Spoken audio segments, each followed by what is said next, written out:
A Question of Trust.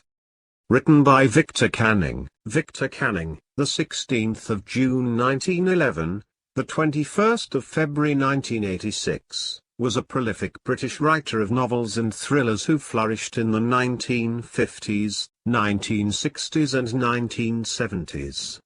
He was personally reticent, writing no memoirs and giving relatively few newspaper interviews. A Question of Trust was written by Victor Canning. This story is about a thief, Horace Danby, who was a good citizen. He was an unmarried 50-year-old man who used to work as a locksmith. He was a successful businessman too and had two helpers to assist him. Although he was a respectable man, he was not completely honest. He had a liking for rare and fancy books and would purchase them by any means. To pursue his expensive hobby, he would rob a safe once every year and purchase the expensive books covertly through an agent. He would chalk out a well-devised plan before making any burglary attempt. This time he had his eyes on a house at Shotover-Grange and he carefully studied its rooms, electric wiring, its paths and the garden for 2 weeks. Danby knew the safe was hidden behind a poor painting in the drawing room. There was a beautiful vase full of flowers kept on the table. He was allergic to the fragrance of flowers. He tickled his nose and kept sneezing repeatedly. He took out his tools and cut the burglar alarm. As he sneezed again loudly due to the fragrance of the flowers, he heard the voice of a young lady standing on the doorway behind him. The lady was dressed in red and pretended to be the house owner's wife, and she managed to convince Horace to believe her. She said that she had come there without notice to collect her jewels as she wanted to wear those at a party that night. Danby was frightened that the lady might hand him over to the police, so he requested her to let him go.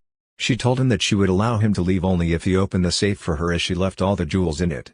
She mentioned that she had forgotten the safe's number combination and didn't know how to unlock it. Danby offered to help her and open the safe without his gloves on. The young lady immediately took out all the jewels. Horace Danby left the house and went home happily, assuming that he had escaped imprisonment. For the first 2 days, he kept his promise to the young lady. However, a policeman arrested him on the third day for the burglary of jewels at Shotover-Grange. Horace Danby's fingerprints were found all over the robbed place.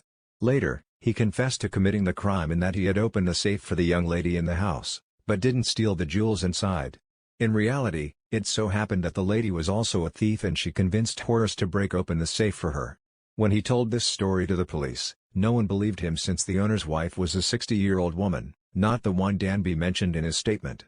In no time, the police arrested him and he was put behind the bars for the robbery case. He became the assistant librarian in the prison. He often thought of the charming, cunning young lady who was also a thief like him and tricked him to believe her.